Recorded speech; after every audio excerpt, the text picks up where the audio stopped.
Na web, em todo lugar. Podcast Fala Madá. Olá, minha gente, mais um Fala Madá. E agora são dois convidados. Sabe qual é o tema da gente? A escrita de um livro e sua relação com seus negócios, sua empresa e sua profissão. E são dois convidados que vai estar aqui falando com a gente. Bora lá. Uma é ela, toda poderosa, Rose Lira, CEO da Central de Escritores, fisioterapeuta, pós-graduada em Educação Biocêntrica, escritora e poetisa premiada, consultora literária e editorial a nível nacional. Leciona sobre escrita terapêutica, escrita criativa, apreciação da leitura e formação de consultores de escrita. Sistematizadora de projetos e pesquisa e escritora de livros técnicos. Escritora de programa e experiência socioeducativas e organizacionais. Escritora também de livros didáticos para a formação de professor e educador. Quer mais?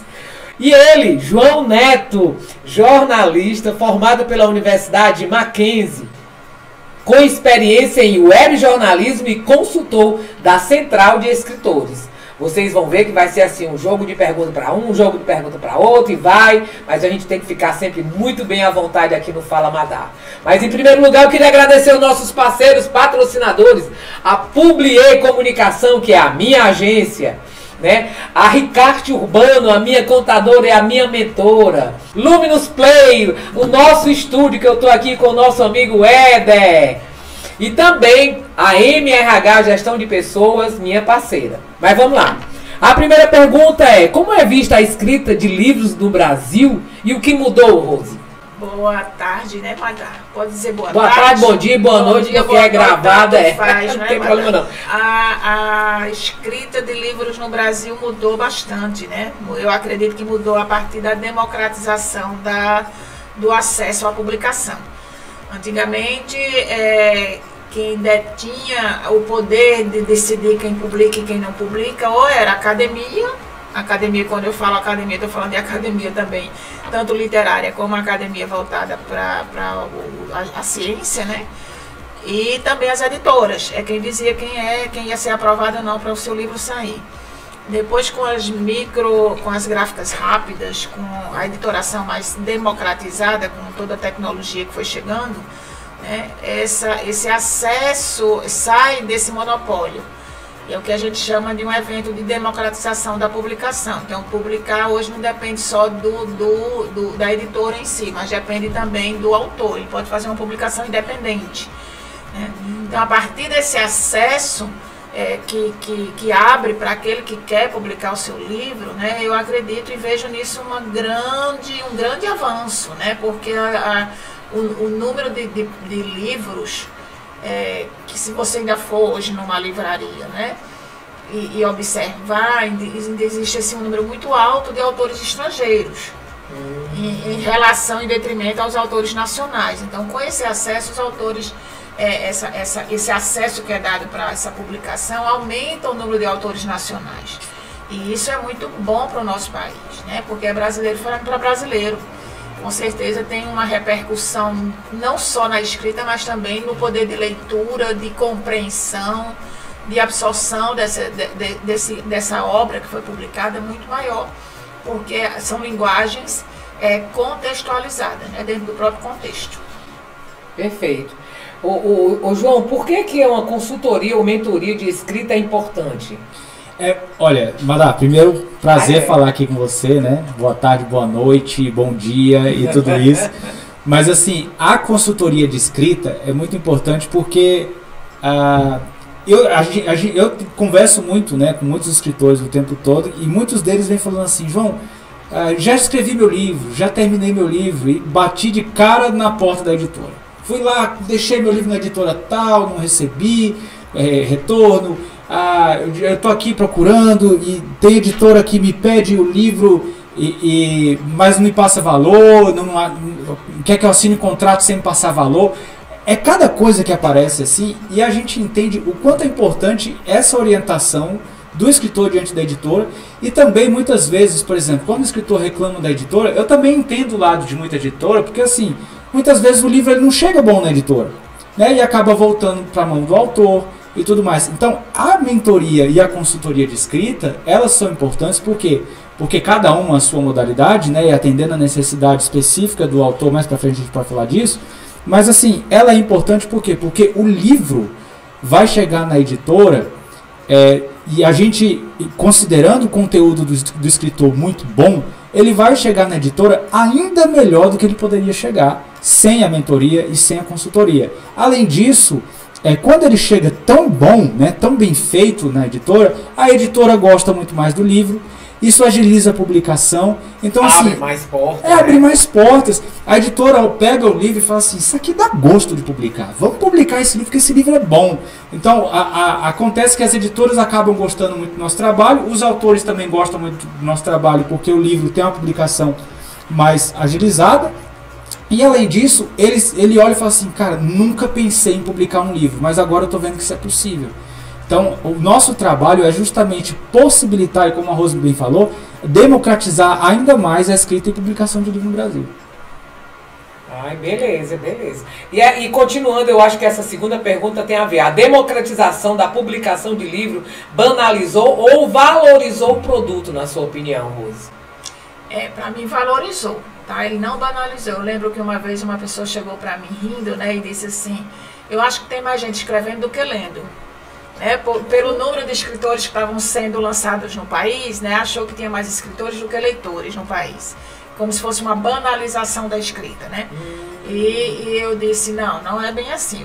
Nosso país é imenso, nós sabemos disso, é um país grande, e não só grande em área, ele é grande em população, né? Ele é grande em diversificação cultural.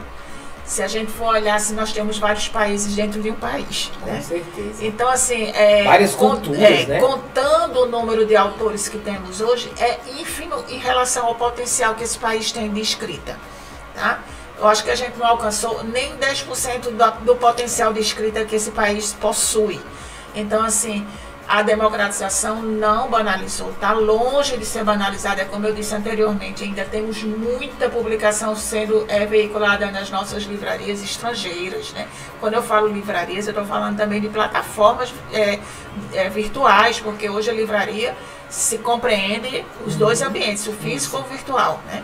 Então, assim, nós precisamos desses autores nacionais sendo valorizados cada vez mais. Eu acredito que isso é algo que precisa... eu fui para um curso em São Paulo, lembrando aqui de uma breve história, e disseram assim, estamos, enquanto editoras, eram várias editoras nesse curso, procurando um novo autor brasileiro que faça um impacto como alguns atrás fizeram, que nós sabemos quem, né? Raquel de Queiroz, Machado de Assis e tantos autores maravilhosos que temos. Estamos procurando um novo autor que faça o impacto que já fizeram antes. E nós acreditamos que será uma mulher que vai escrever para uma mulher, né? E eu posso concordar, mas eu amplio esse pensamento. Eu acredito que vai ser um brasileiro para um brasileiro, que é isso que está faltando. Os nossos autores antigos só podem ver, eram brasileiros escrevendo para brasileiros.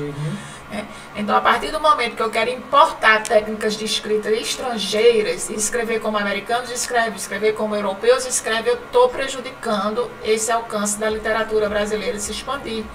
Porque o que nos emociona não é ler uma narração de quantas nuances tem as cores da asa de um passarinho. Isso é coisa para europeu, para americano, entendeu? É uma coisa mais orquestrada, assim.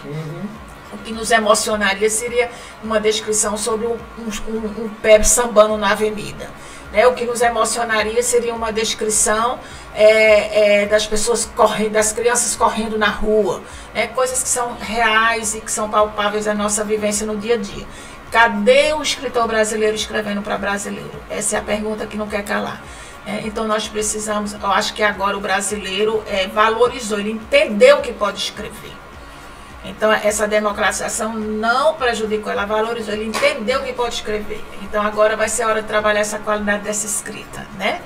Que essa escrita seja realmente uma escrita voltada para uma comunicação Brasil, né? Faça sentido pra gente. E não ficar importando técnicas de fora, importando metodologias de fora, importando maneiras de fazer que são de fora e que não tem nada a ver com o nosso ritmo, com a nossa forma de ver e pensar. Eu acho que a gente tem que acostumar a ter essa cultura, né? Nós não temos essa cultura do bairrismo. O brasileiro não tem, né? É isso que eu sinto muito assim. Mesmo quando eu tô lá fora, eu sinto demais, né? Sinto demais porque lá em casa nós quem não quer nós não é. Eu não falo inglês, né? E quando eu chego por aí, a única coisa que eu falo é não speak English, speak português. E aí pronto. Aí você já fala muito, né? Porque um dos grandes escritores renomados da nossa cultura, que é Ariano Suassuna, né? Ele costumava dizer: eu não troco meu oxente pelo ok de ninguém. Né? E mesmo sem trocar o oxente dele pelo ok de ninguém, ele foi reconhecido mundialmente e a gente não precisa se negar para chegar lá. A gente precisa ter uma autoestima geográfica bem legal, né? Eu acho que a escrita ajuda isso, né? Você vê seu livro aqui, né?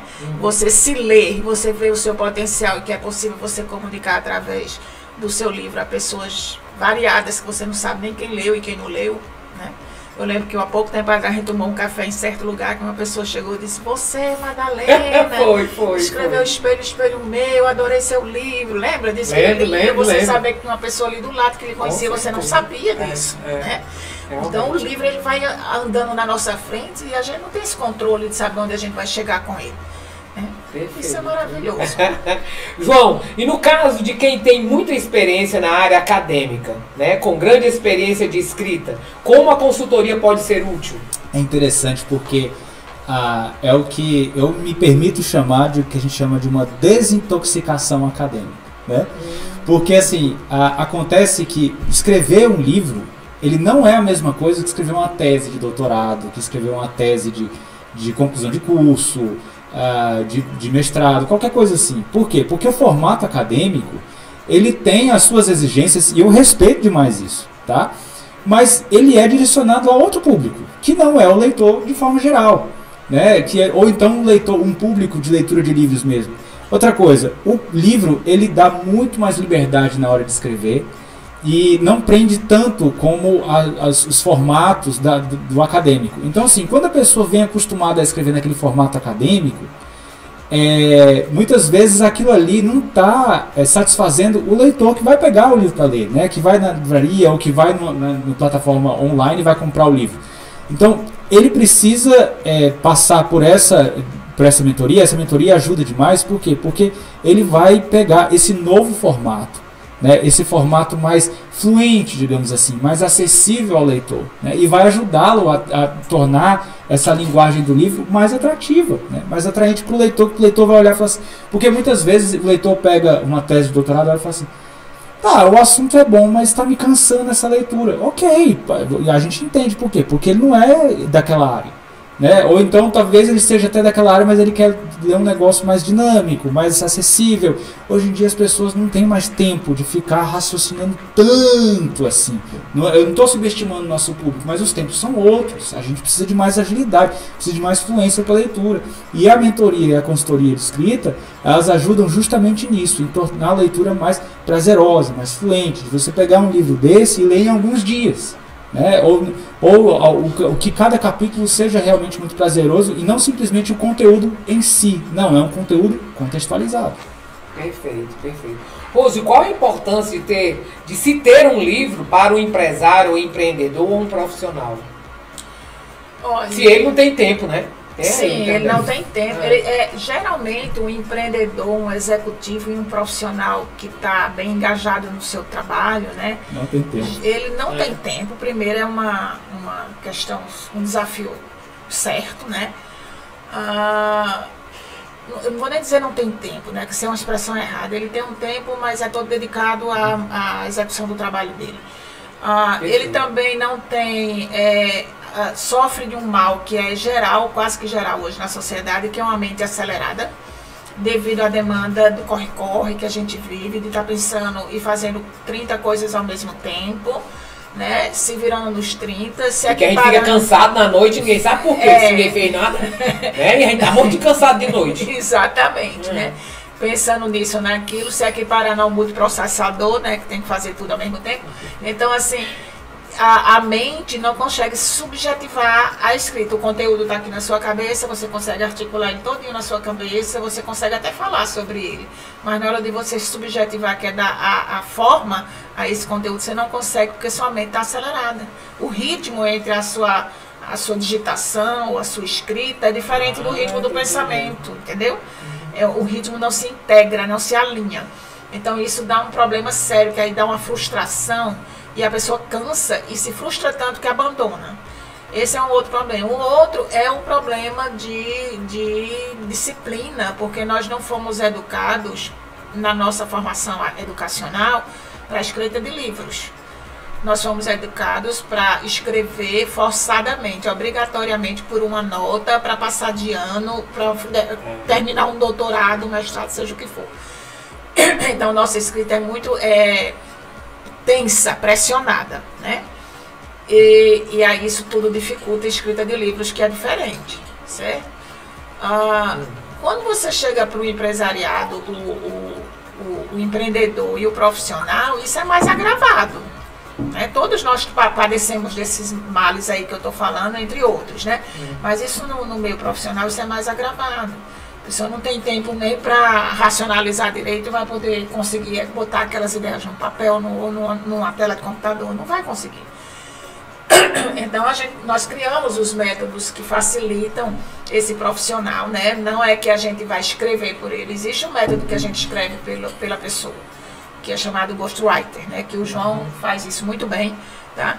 O ghostwriter explica pra gente, explica lá. Ghostwriter, né? Chama-se escritor fantasma, isso. É uma atividade que já existe há centenas de anos, é muito antiga, tá? Nos Estados Unidos é muito explorado, aqui tem alguns já, aqui no Brasil, tá? Mas nós temos uma peculiaridade com essa atividade, temos um cuidado para não despersonalizar o autor. Então a gente estuda muito o autor para poder escrever por ele, onde se vende a autoria também para ele. Mas quando é que a gente faz o ghostwriter com esse profissional ou com essa pessoa, esse indivíduo? Primeiro, se ele morreu, né? Que morto não escreve, né, Madá? Com certeza. É uma personalidade, um dono de uma indústria, um executivo que chegou a falecer, que querem perpetuar a história profissional dele. Isso para a empresa é maravilhoso. Tem uma empresa que a gente acompanha, já estamos na 3ª geração do livro. O livro da 1ª geração, o livro da 2ª, o livro da 3ª. O que é que acontece? Essa empresa, essa organização, esse grupo empresarial, dificilmente a cultura vai morrer. Por quê? Porque esse livro está perpetuando a cultura, a história do nascedouro, da continuidade daquela indústria. Né? E é um legado sendo passado. E aí quando a gente vai escrever sobre pessoas que já foram, já partiram, ou pessoas muito idosas, nós fazemos o ghostwriting. Ou vamos escrever sobre cursos, os treinamentos deles, eles não têm tempo, a gente vai para o treinamento, assiste tudo e transforma em livro. Né? Por que isso é importante para eles? Né? Fora disso, tem outras técnicas que não necessariamente a gente faça por eles. São outras técnicas que não cabe falar aqui, mas que atendem essa necessidade deles de tempo, do tempo curto, do tempo mínimo, entendeu? E de algumas outras dificuldades que eles possam ter. A gente atende todas elas. Agora, por que eles procuram esse livro? Porque o livro traz validação profissional. Isso aí. Né? Você é validado, é diferente. Eu já fui dar aula numa certa universidade que eu cheguei lá e no meio da aula a pessoa me parou, né? Porque o livro era meu que estava circulando na sala. E me pediu 1 minuto, a desculpa por ter me parado a aula, e disse, ela com os olhos cheios de lágrimas, eu estou aqui emocionada e toda arrepiada, porque eu nunca pensei um dia estar assistindo uma aula com uma autora de um livro. Nossa, que maravilha, né? Isso dentro de uma universidade, a gente ainda escuta esse tipo de emoção, entendeu? Então as pessoas realmente validam. Um livro profissional, ele tem no Lattes, no currículo Lattes, uma validação muito próxima ao mestrado, de pontuação, né? Além disso, da validação e da pontuação para níveis de profissionais, né? Acadêmicos, principalmente quem está querendo ingressar em carreira acadêmica, né? Ele tem uma visibilidade. Imagine que você vai investir em marketing, né? E o marketing, você vai fazer um marketing, um outdoor, vamos supor aqui que está cada vez mais fora da questão, né? Mas aí choveu ali, começou a molhar a descasca, né? Você vai botar uma propaganda na TV, é também periódico, é tudo periódico, tá? Você vai botar sua propaganda no Instagram, daqui a pouco tá descendo lá, foi-se embora. Durou ali um dia, até aqueles videozinhos, acabou-se, tá? E um livro, quanto tempo dura? Não vou responder isso, que não dá para responder. Dependendo de como você trabalha com ele, eternamente. Ele dura tanto que, por lei, após sua morte, por 70 anos após sua morte, os direitos patrimoniais do seu livro é para os seus herdeiros. É um patrimônio, ele não é só um produto. Né? Então, eu vou investir em quê? Em algo que se acaba amanhã? Ou vou investir numa coisa que tem uma durabilidade... Olha só, que fica para depois. Olha, esse tipo de informação é muito importante, né? Então, a pessoa valorizar. Então, isso profissionalmente tem um peso muito diferente. Isso em negócios tem um outro peso incrível, porque uma coisa é você apresentar uma proposta, uma coisa é você apresentar uma proposta com um livro junto, para você saber o que está comprando. E saber que não é uma aventura empreendedora, mas é um negócio empreendedor, que samba diferente totalmente uma coisa da outra. Né? Perfeito. O João, escrever um livro parece algo bem trabalhoso na visão de muitas pessoas. Como a consultoria facilita esse processo? É trabalhoso mesmo. Essas pessoas não estão erradas, tá? É trabalhoso mesmo. Mas no nosso caso, que a gente tem mais experiência, a gente encontrou métodos para tornar esse trabalho mais dinâmico, né? Mais ágil, e de tanto fazer a gente acaba aprendendo o caminho, né? Para ter essa disciplina, para método e tudo mais. Então, no caso, por exemplo, da mentoria de escrita, né? E aí eu estou definindo aqui um pouco mais o nosso serviço. No caso da mentoria de escrita, por exemplo, a Rose elabora muito bem um projeto do livro. Isso é fantástico. Imagina só, porque assim, por exemplo, com muita gente que eu pergunto, e aí, vamos lá, escrever seu livro e tal, não sei o quê. Eu gosto muito de estimular as pessoas a escrever. E aí a pessoa fala assim, eu vou, mas é porque eu estou ainda pesquisando. Eu estou pesquisando conteúdo. Eu estou no escopo do projeto. É tão bonita essa palavra, né? Escopo do projeto. É muito chique. Eu estou no escopo do projeto ainda e tal. E não sai nunca. Por quê? Porque essa pesquisa não está guiada. Ela está pesquisando. O que eu acho que vai... Ela está pesquisando. Quando você recebe um projeto da Rose na mão, e tem gente que fala assim, nossa, a Rose é uma bruxa, ela descobriu coisa em mim que nem eu sabia, e tudo mais, é cada tipo de comentário. Já me chamaram de muita coisa. Tanto me santificaram como demonizaram, né? Eu digo assim, é coisa de diabo isso. Mas é muito legal, porque realmente existe essa capacidade de tanto ela fazer e escrever, e a mente transdisciplinar, né, nesse sentido, ela consegue elaborar um projeto. Por quê? Porque é um outro olhar sobre o seu conteúdo, né? É um outro olhar sobre o conteúdo do autor. E é muito interessante isso. Agora, a escrita de livros, ela tem que ser muito desmistificada no sentido de que não é uma luz que desce, uma inspiração, e o cara passou ali, e em 2, 3 dias ele escreveu o livro todo. Não existe isso. Né? Hoje em dia, livro escritor vagalume, né? Não é? Desceu a luz, assim, iluminado e tudo mais, aquela coisa. Não! Então, assim, o que acontece? Eu e a Rosa, a gente fala muito isso. Escrita é mais transpiração do que inspiração. É esforço. É esforço. É noite que você perde ali. E eu falo noite porque as pessoas trabalham. Hoje em dia no Brasil não se vive de escrita assim. Você no seu primeiro livro, né? Então assim, você não vai ter, eu não tenho tempo. Não tem mesmo. Você vai ter que perder noite escrevendo ali o seu livro e tudo mais. Então assim, no caso de contar com um projeto muito bem elaborado, é muito melhor. Então vou escrever meu capítulo 1. Ok, senta lá no computador, abre lá o seu notebook e fala assim, o que vai no capítulo 1? A Rose já te contou tudo. Tá ali, ó, você vai falar sobre isso. Caramba, que massa, beleza. Esse projeto é muito bem organizado, entendeu? Só colocando adendo, João, e outra coisa, não é o que eu disse que ela tinha que escrever, é o que ela disse que podia escrever e não percebeu que podia escrever. Exatamente. Né? Porque na entrevista inicial eu capto tudo isso aí, eu tô lendo, como ele disse, quem está próximo à sua escrita não consegue sobrevoá-la. Eu estou sobrevoando, eu vejo a cidade inteira. reformulando, melhor dizendo, a Rose organizou o conteúdo que na verdade não é dela, é tudo do autor. É muito interessante quando a gente, por exemplo, no caso da consultoria personalizada, que a gente coloca um pouco mais essa mão no texto, né, escreve um pouco mais e manda, digamos que uma base de capítulo já escrito para o cliente olha e fala assim: nossa, que frase bonita isso aqui que vocês disseram. E a gente fala: não foi a gente que disse, foi você. Saiu da boca dele, entendeu? Mas ele não consegue. Isso é tão comum que você já escreveu um livro, você sabe disso, que dá aquela sensação de psicografia, que você se lê. Por exemplo, desse meu livro mesmo, ficava dizendo assim: como é que ela fez esse link? Ela diz: eu não, você que fez, você que escreveu. Mas você não nota porque você está pertinho da escrita. Né? Eu estava uma vez atendendo uma cliente na escrita terapêutica individual, e no programa tinha lá uma poesia para ser lida, e eu li, eu disse: que poesia linda, de quem é? Era minha. Mas eu desconheci ela, estranhei ela totalmente, entendeu? Mas é para você ver como a proximidade nos cega. É igual amor, né? E outra coisa que também, assim, a consultoria ajuda muito, tanto a consultoria como a mentoria, é o seguinte: escritor tem uma mania de ficar cutucando o capítulo. Escreve o capítulo e reescreve e nunca vai estar bom. Ou então, por exemplo, ele sempre vai ter aquela sensação de que está faltando alguma coisa.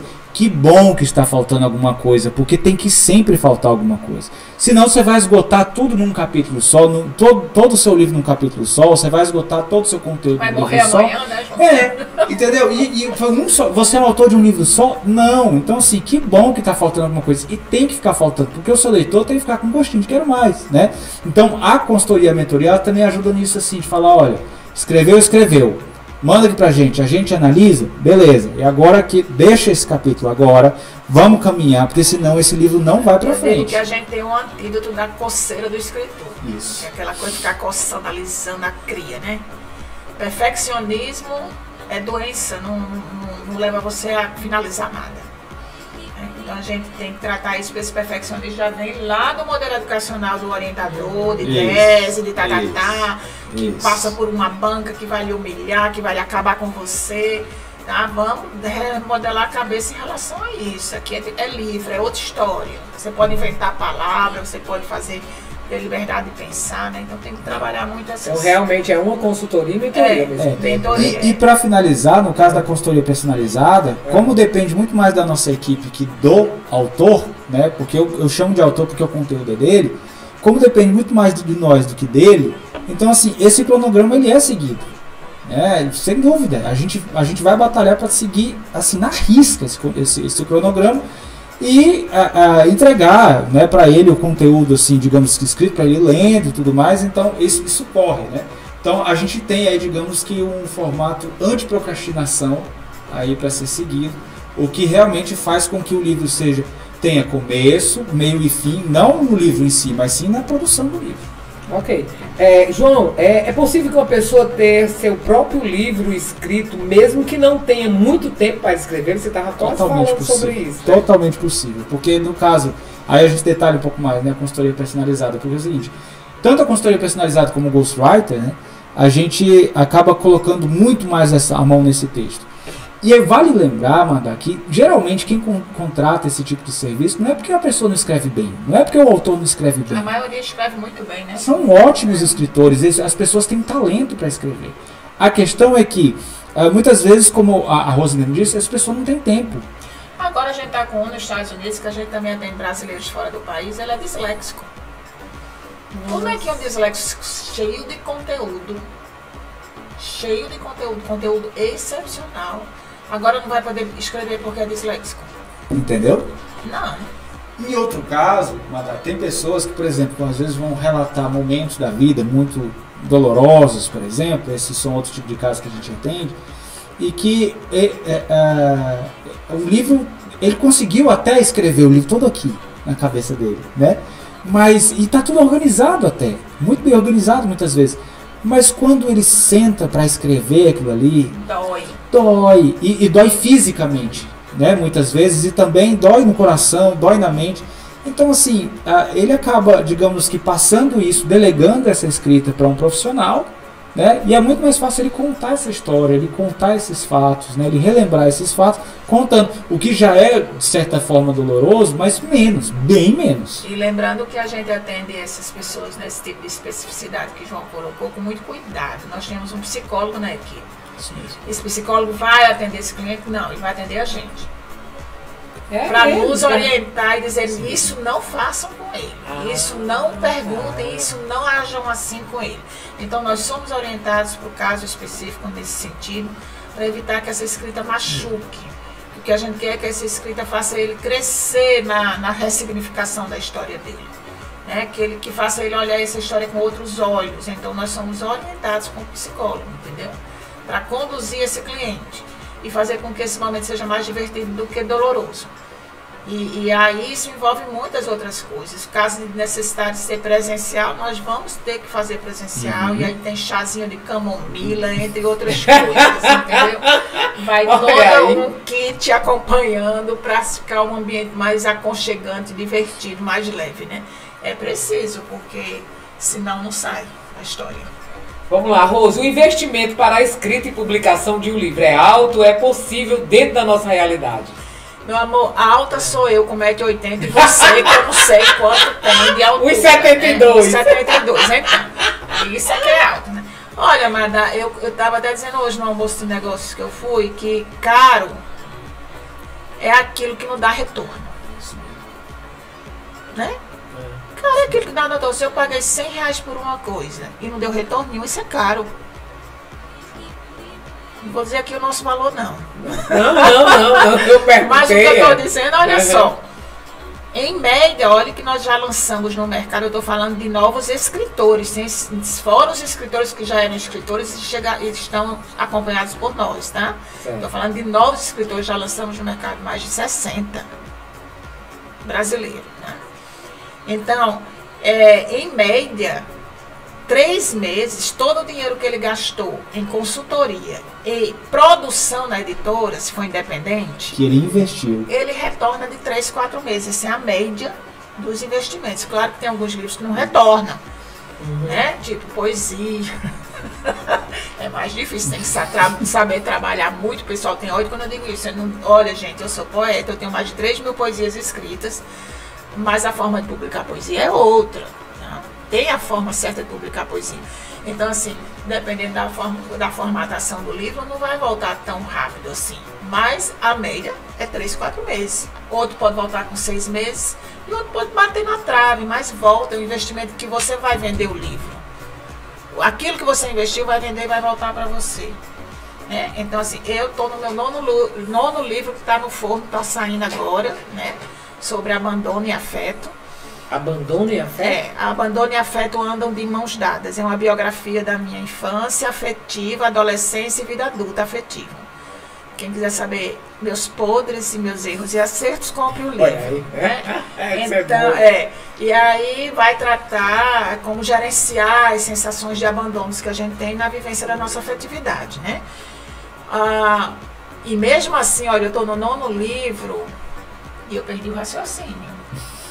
Eu estava falando, o que é que você perguntou? Do valor. Eu estou no meu nono livro, e em todos os meus livros retornaram o investimento e me deram de presentes uma lucratividade para um sonho meu que eu queria realizar.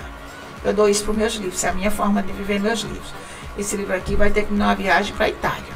Esse meu livro aqui vai me pagar o curso não sei o que, esse aqui vai comprar um carro. Então eu dou tarefas para os meus livros. E eles têm que cumprir as tarefas deles, entendeu? Tem propósito com meus livros. Essa é a forma que eu faço. Cada um tem seu formato de trabalhar seus livros. Então, assim, por que eu vou achar alto um valor de um produto que vai gerar o retorno mais uma lucratividade? E mais são as oportunidades que ele abre. Aí não tem cálculo. As chaves, as portas que eles vão abrir, né? Uma vez numa entrevista em João Pessoa, que eu estava lá por ocasião do lançamento do meu 8º livro, numa rádio, eles me perguntaram se eu não achava caro o livro brasileiro.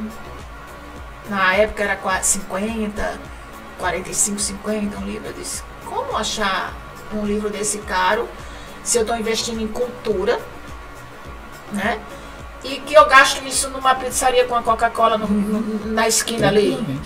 E nem acho isso caro. Aí vou achar caro uma coisa que vai ficar ali para sempre e que vai me trazer uma cultura, um conhecimento. Eu não acho caro, eu acho barato, né?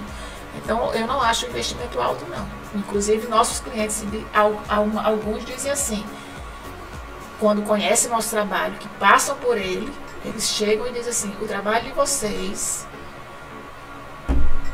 é muito barato. Né? Por quê? Por tudo que envolve ele, o valor que está agregado. Né? Lógico que não é só o que a gente sabe fazer, é o valor que está agregado em todo o processo.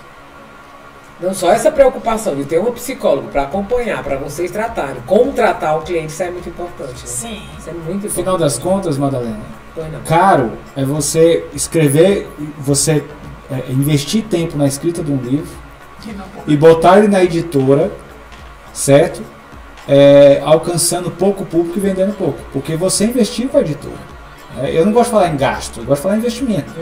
Né? Então, assim, você investiu tempo, você investiu na editora, na publicação do seu livro, você sonhou com aquilo, existe uma expectativa e aquilo não dá retorno para você. Isso é caro. Agora, se você contrata uma consultoria personalizada, uma mentoria de escrita, seja para livro já escrito, que a gente também já tem, ou para uma mentoria de escrita, capítulo a capítulo, que a gente vai acompanhando pessoalmente, isso também é de perto, esse investimento que você faz a mais, isso vai te dar um retorno ainda maior. Né? Então, assim, isso de fato isso vai dar uma possibilidade muito maior de um retorno grande e desse livro viajar muito mais, porque alcança muito mais. Né? Se você escreve um livro não tão bem escrito, por mais que você jogue uma estratégia de marketing pesada em cima dele, ele não vai manter a venda. Eu vou contar aqui um case bem rapidinho, um sintético, não vou citar nomes, tá? É uma cliente nossa de São Paulo. E ela, quando fez o livro dela, foi há 5 anos atrás. O livro, não quer dizer que ela ficou rica com o livro, eu acho que o livro se pagou, tá? Não sei quanto de lucro o livro deu. Mas o que foi mais incrível é que ela era dona de casa, tinha 3 filhos. E pós o livro, ela se tornou consultora. Ela tem uma consultoria para imigração enorme em São Paulo, em parceria com o consulado de determinado país que ela ajuda a imigrar, tá? Agenda lotada, tomei um café com ela em fevereiro do ano passado, né? E ela disse assim, hoje eu não tenho tempo para nada, agenda lotada. Realizadíssima, empresária, né? O livro tornou ela empresária. Perfeito. Né? Olha aí o que vocês estão ouvindo, hein, minha gente? E isso foi incrível, quer dizer assim, não é só a questão, aí você vai dizer esse valor é alto? Se tem esse retorno, então como mínimo, é que você né? trabalhou o seu livro, o que é que você incumbiu o seu livro de trazer para você, né? Então, tem muito a ver com isso de você acreditar no livro, de você acreditar no que você colocou lá, de você acreditar no seu potencial também, né? Lógico que tudo isso influencia, mas que o que não é alto, não é alto, não. O retorno é muito bom. Na sua opinião, Rose, qualquer pessoa pode escrever um livro? Qualquer pessoa pode escrever um livro, sim. Quando eu compreendo que escrever um livro não é só o fato de eu pegar com a minha mão e digitar, né? Eu vou aqui pegar o exemplo do disléxico, né? Ele não vai botar a mão dele lá e digitar. Ele não vai botar a mão dele lá no lápis porque ele não consegue. É uma limitação, né? Mas ele tem uma boa história, certo? Ele tem uma boa história e por isso ele não vai veicular a história dele, vai sim veicular a história dele. Na empresa nós temos um lema, né, que a gente entende, eu não vou nem dizer um slogan porque não chega a ser um slogan, mas nós temos uma ideia de que a escrita no Brasil não é uma capacidade para elitizar, não é uma capacidade para separar, né, separar os bons dos mais ou menos, né, dos medíocres, não é isso. Eu acho que a escrita é um direito de comunicação e de expressão de toda uma sociedade. Então, na hora que eu digo que você não pode escrever porque você é disléxico, porque você tem uma mente imperativa, porque dói na hora que você vai escrever sobre o seu assunto, eu estou tirando de você o seu direito. Perfeito, perfeito. Sabe por que eu também posso contar um caso? O nosso parceiro aí, a MRH, eu estava na minha fono, né, e uma mãe e uma irmã chegou para mim dizendo que queria que o irmão dela participasse do curso, né, da escola de palestrante. E aí eu disse, mas qual é a dúvida, né? Eu disse, qual é a dúvida? Eu já queria vender, né? Foi quando ela falou assim, não, ele é autista. Aí eu disse assim, não, peraí, eu vou só conversar com a minha parceira e tudo mais. Gente, resumindo a história, pra você ver, quer dizer, olha o que a gente ia perder se eu não tivesse ouvido e se não tivesse a gente dado essa oportunidade. Ele hoje dá palestra para grupos de pais de crianças autistas. Olha que lindo. Maravilha. Eu acho assim uma coisa, quer dizer, se eu tivesse não acreditado, quando você fala do dislexo, se eu não tivesse não acreditado, eu tivesse batalhado, eu digo, eu me responsabilizo. Alguns colegas, alguns professores da escola ficou, por que tu não avisou a gente? Porque eu não queria o pré. Eu queria que todo mundo entrasse na sala e, como ele é leve, né? Ave Maria, adoro, amo de paixão, é o Dudu. E o Dudu tá no maior sucesso. Quer dizer, se não tivesse essa oportunidade, essa abertura e essa coisa do vale tudo, né? Então, se você tem essa ideia, né? Então, vamos lá. Estamos chegando aos finalmente, minha gente, mas segura aí. Vamos lá, Rose. Aí não, perguntei, Rose, na sua opinião, qualquer pessoa pode escrever. João, o que é preciso para uma pessoa fazer uma biografia ou autobiografia? Essa pessoa precisa ser famosa para ter esse material produzido? Como é que você explica isso aí? Não, eu acho que, assim, se ela é famosa e ainda não tem uma biografia ou autobiografia lançada, tá bom, lance. Mas ela não precisa ser famosa para isso. De jeito nenhum. A verdade é que todos nós temos vida, todos nós temos uma história. E essa história, ela pode sim ser contada de uma maneira muito interessante, né? É lógico, cada um com suas peculiaridades, né? Cada um com seus momentos específicos aí. E aí é que tá, ao longo de nossa vida, a gente tem muito aprendizado, né? Para compartilhar. Então, muitas vezes a pessoa ela passou por muitos momentos na vida dela e que ensinaram muito para ela, mas que talvez ela olhe e fale assim, o que tem de interessante na minha vida? O que será que tem de interessante na minha vida? Eu acho que todos nós temos alguma coisa para contar, né? Não? Com certeza, a gente tem. Eu penso assim, gente, se você viveu até aqui, você tem alguma coisa para compartilhar, não é possível. Todo dia nós acumulamos conteúdo, é isso. Todos os dias. Seja o conteúdo que a gente agregou ou que a gente seletivizou e disse, eu estava fazendo errado até então. Isso é conteúdo também, né? Então, todo dia a gente agrega. E a gente dizer que não tem nada para contar, às vezes chega um jovem lá na nossa empresa e diz, eu estou em dúvida porque eu tenho 20 e poucos anos, né? Se eu tenho um conteúdo para um livro. E eu sempre gosto de dizer, referencial para jovem é jovem. Eu não sou, eu fiz 60 anos mês passado. Eu fiz 65 mês passado. Pronto. Eu não sou referencial para jovem, porque eu sou referencial de amanhã. Ele olha para mim e diz assim, eu tenho 20 e poucos, eu vou enfiar o pé na jaca mais uns 10. Depois eu vou ser ali como a Rose ali, seguiu a vida dela, eu vou imitar a Rose ali mais na frente. Eu não sou referencial para jovem, nesse sentido do hoje. Né? Agora um jovem de 26 anos chega assim, eu sou empreendedor e consegui sucesso, estou me autossustentando com 20 e poucos anos, ele não é o referencial do hoje. Ele é um referencial do hoje. E você vai deixar de ser um referencial do hoje para outros jovens porque você tem 20 e poucos anos e diz que não tem uma história para contar. Já faz 20 e tantos anos que essa criatura está no mundo, não tem uma história para contar? Claro que tem, né? E a gente está aqui para ajudar justamente a extrair essa história, né? E aí é que tá, por exemplo, muitas vezes a pessoa quer contar a própria história, fica ali em dúvida e tal, e o que será que eu conto e tudo mais. E justamente essa montagem desse projeto e a visualização desse livro ajuda a pessoa a olhar depois pro projeto e olhar e falar assim, nem eu imaginava que tinha tanto. Mas isso aqui é interessante. Fui eu que escrevi, né? E isso aqui é interessante. Aí depois se beija, né? Porque diz eu sou depois se beija. E é muito legal isso de ver isso aqui, porque, por exemplo, eu não sei se é só no Brasil que temos isso, ou se isso é do ser humano, mas assim, a gente tem uma mania de se diminuir. De olhar e falar assim, não, ninguém quer saber da minha vida, eu não tenho nada de interessante, eu não sei. E aí olha e fala assim, mas puxa vida, olha só quanto conteúdo eu tenho. Né? Olha só quanto conteúdo eu tenho para compartilhar. E alguns clientes chegam assim, mas eu não sou famoso, quem é que vai querer saber da minha vida? Vou estar na capa, biografia da Madalena Matos. Né? Aqui em Fortaleza todo mundo lhe conhece, mas se for para São Paulo, quem é a Madalena Matos? Eu digo, olha, existe a autobiografia, que isso é para os famosos, ou a biografia, né? No sentido de escrever sobre a Rita Lee, o Roberto Carlos, né? Que isso é dos famosos. E existe o que a gente chama de memórias, a literatura chama de memórias, e que eu particularmente chamo de autobiografia temática. Eu coloquei esse Que nome. aí é a própria pessoa, é isso? Não, contando? eu escolho, eu não sou famosa. Rose Lira eu também sou conhecida só entre meu povo, né? Mas aí eu saio daqui, vou para outra esfera. Quem quer comprar um livro sobre a Rose Lira? Assim, quer essa peste, né? Não vou comprar. Então, assim, mas se eu escrevo a minha autobiografia com o tema abandono e afetividade andam de mãos dadas, uma história autobiográfica. É diferente. Tem um fio condutor que é o chama para a minha história. E isso é uma autobiografia temática, em cima de um tema específico, que é o abandono e a afetividade.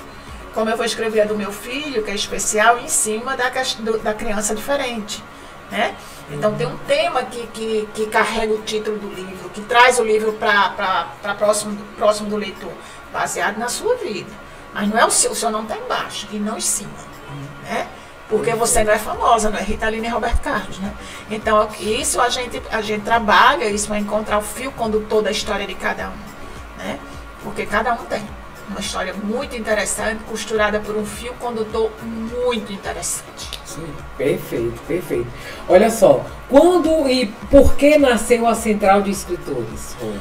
Eita, foi uma topada. É bem nordestina, viu? Foi uma topada. Uma topada. Olha, eu sou nordestina porque eu nasci em Campina Grande, nunca morei lá, e morei em João Pessoa, depois morei em Salvador, depois morei aqui, depois morei em Recife, depois voltei pra cá. Então sou nordestina, né? Total. E veja só, eu já tinha escrito 6 livros na época, ou 7, não me engano, não lembro agora, total. E estava tendo algumas dificuldades, porque de vez em quando eu levava um golpe de uma editora, levava um rasteira de parcerias, entendeu? E ficava aí a ver navios com meu conteúdo roubado, né? Meu conteúdo mal trabalhado, muitas vezes. E eu comecei a fazer cursos para poder me proteger nessa caminhada da escrita. E no que eu fui fazendo cursos, eu conheci meu atual marido também nessa mesma época. E uma pessoa renomada, né, que você entrevistou agora há pouco, uma pessoa que é conhecida no país todo, e não tinha um livro. Eu já com 7 não chegava ao cadastro do sapato dele no sentido de fama, né? Eu disse assim, como é que você não tem um livro? E fui acompanhá-lo na execução do livro dele para ajudar a ter um livro. Como ele era conhecido nacionalmente, por isso que eu digo, não foi nada planejado. O livro dele começou a entrar nas universidades, né? Ser aceito, adotado até hoje em muitas universidades no Rio de Janeiro, São Paulo, não sei onde. Começou o pessoal do Sudeste a me procurar para ajudá-los a escrever o livro. E eu ajudei o primeiro, quando eu ajudei o segundo foi que eu acordei. Eu disse, tem um negócio acontecendo aqui, eu não estou sabendo o que é. Eu tinha uma empresa de educação na época, né? E aí comecei a formatar a empresa. O João foi o primeiro colaborador que chegou para me ajudar, que eu era sozinha no início. Insisti muito, viu, Madá? Insistiu. Bati na porta lá. Pra ficar com ela? Mas não era porque eu não queria, não, era porque eu não tinha dinheiro. Não, ela falava assim, será que vai dar certo? Eu falei, bora, Rose, bora trabalhar que eu quero fazer isso aí. Então, já tá há quantos anos, João? Nós estamos juntos aí nessa parceria? Eu acho que uns 6 anos. É mesmo? 5 para 6 anos. Mas a escrita tem quantos anos, a empresa? Não, a empresa tem 7 anos, 8 por aí. 8 anos. E aí a gente já tem uma equipe de uns 10, 12 pessoas por aí. Eu já ia perguntar. A equipe é grande, tem pessoas aqui, pessoas de São Paulo também, entendeu? Que também, porque hoje não tem essa limitação geográfica, né? Que a gente atende tudo online. E a equipe é grande e o João, a gente está andando em parceria já há um bom tempo. Então, assim, a empresa foi se fortalecendo e eu digo que a empresa foi nos levando. Ela foi sinalizando para que veio. Porque no começo, né, João, a gente não tinha nem esses produtos todos que tem hoje e a gente ia tateando pela demanda que ia surgindo, as dores que iam chegando e a gente ia formatando os serviços a partir da necessidade desses clientes que iam chegando, né? As metodologias que a gente tem hoje, imagina, naquele início, não imaginava, né? Mas aí é engraçado que a Rose fala assim, tô com uma ideia. Aí todo mundo, ai meu Deus do céu, ela vem a Rose com essa ideia nova. Mas aí ela fala assim, não, a gente vai fazer assim. Beleza, então vamos formatar isso aqui para trabalhar junto e tal. E é justamente porque a gente sistematiza aqui, cada um sistematiza tudo, tem um passo a passo. Chega uma pessoa nova, a gente não precisa nem ensinar, tá aqui, tudo explicado. Entrega a sistematização. É só uma e tal. coordenação, mas já começa na prática, entendeu? É muito bem feito. Então, e como a Rose mesmo Vocês disse... vão dar aula de processo, né? Para ensinar o povo a como organizar a empresa dentro da empresa. Já tem que dar uma organizar, vão dar aula. Porque então, a gente faz essa escrita de sistematização. Também faz. E como a Rose mesmo disse, justamente porque o Brasil não se ensina na escola a escrever livros, e sim redação, e depois na universidade, né, no meio acadêmico, tese de doutorado, tese de mestrado e conclusão de curso, aquela coisa toda, mas não livros, né? Então, assim, cada autor chega pra gente com uma necessidade diferente, porque a escrita deles é muito intuitiva, de muitos deles, né? Então, assim, ó, tô com meu livro aí pela metade, travei, e agora? A gente vai lá e dá uma mentoria pra... ó, eu tô com ele aqui todo na cabeça, mas eu não consigo passar pro papel. Tá bom, então vamos lá. Eu tenho dislexia, eu não tenho... Tudo bem, cada um com uma necessidade diferente. E existe assim, por exemplo, o período, vocês já sabem, eu quero escrever um livro, depende da quantidade de páginas? Depende, e também depende da quantidade de páginas, né? Essa eu ia olhando. De páginas e de páginas, né? E aí, o mínimo são 4 meses e 3 meses para livro já escrito. Quando ele está escrito todo... Parece uma virada de caminhão, né? Ele está escrito de todo jeito. E a gente vai ter que arrumar tudo, estudar tudo. Às vezes não chega nem com divisão de capítulo. Ele está todo lá, ele está embolado. Numa caixa de papelão, com folha escrita, pendrive, guardanapo, para organizar tudo, tá? Então, assim, o já escrito o mínimo é 3 meses, tá? O de processos, o mínimo são 4 meses, aí vai até 1 ano, a depender do livro. O que é eu digo sempre, Rose, eu não sei se vocês me corrijam. Eu digo sempre assim, a Rose, você tem a ideia? Beleza, você não tem a ideia? Ela pega a sua mão aqui e leva até a editora. É isso? A experiência é exatamente essa. É pegar pela mão e levar o autor, justamente porque ele não tem familiaridade com o mercado editorial, muitas vezes. O conteúdo tá lá, eu sei que tá, às vezes tem mais de um conteúdo, entendeu? Muitas vezes tem mais de um conteúdo. Eu já deixo alinhavado, assim, conteúdo para tal e tal livro. A gente vai começar por onde? Vamos começar por aquele que você se sinta mais confortável em desenvolver, que faça bem a você nesse momento, tem a ver com você nesse momento. E também com o mercado e com o contexto no momento que possa dar um resultado, depois do livro publicado, que volte, né? Eu acho que já deu. Gente, olha, eu tô aqui assim encantada, porque realmente assim o meu segundo livro, a consultoria, foi da Central de Escrita, e a gente falou agora, o tema que nós escolhemos foi a escrita de um livro e sua relação com seus negócios, sua empresa e sua profissão. Eu acho que eu quero agradecer demais tanto o João como a Rose, né? Foi um prazer muito grande estar aqui no Fala Madá. Agradecer primeiro aos nossos parceiros, a Luminous Play, a MRH Gestão de Pessoas, a Ricarte Urbano e a Publier, né, que é nossa parceira e nossa agência de publicidade. Mas eu queria uma palavra de vocês para o nosso público, né, Rose e João. Quer começar, João? Pode ser. O que eu quero deixar para o público é o seguinte: acredite que você tem conteúdo para um livro. Como a Rose mesmo colocou assim, eu sou tão novo, será que eu tenho conteúdo? Tem, porque você viveu até aqui, então você tem experiência para compartilhar e a gente sempre tem alguma coisa diferente para ensinar. Acredite que você tem conteúdo diferente para ensinar. Se você está fazendo alguma coisa hoje, né, seja ela qual for, se você tem paixão por alguma coisa, compartilhe isso e compartilhe isso num livro. Isso não só gera autoridade, mas se você já tem autoridade nessa área, isso vai potencializar ainda mais a autoridade. E viva o prazer do livro que se descontrola. Quando você lança um livro, você perde controle sobre ele, e isso é muito positivo, porque esse livro ele viaja de mão em mão, ele viaja nas plataformas digitais, ele viaja em livraria. Então, assim, e viver esse descontrole é maravilhoso, porque você vai vivendo surpresa a cada dia. Isso é fantástico. Perfeito. E você, Rose? Olha, o que eu quero deixar de mensagem aqui é que nosso país já está muito cansado de notícia ruim, de referencial ruim, de exemplo ruim, e não quer dizer que o país só tenha isso, só tenha a maioria disso. Não, a maioria do nosso povo é bom, tem histórias boas, é um bom referencial. E quando a gente deixa de contar a nossa história ou repassar a nossa experiência, que é boa, a gente deixa de construir um país com bons referenciais. A gente deixa leva esse referencial para muito longe das pessoas. Permite que o referencial seja lá de outro país que não tem nada a ver com o nosso. É tão bom a gente dizer assim, poxa, essa pessoa é um referencial na sociedade, ele é meu vizinho aqui, ó. Mora aqui do lado, mora na minha rua, mora na minha cidade, né? Aproximar os bons referenciais uns dos outros. Isso se faz através da escrita, porque as cadeiras na calçada a gente não tem mais, né?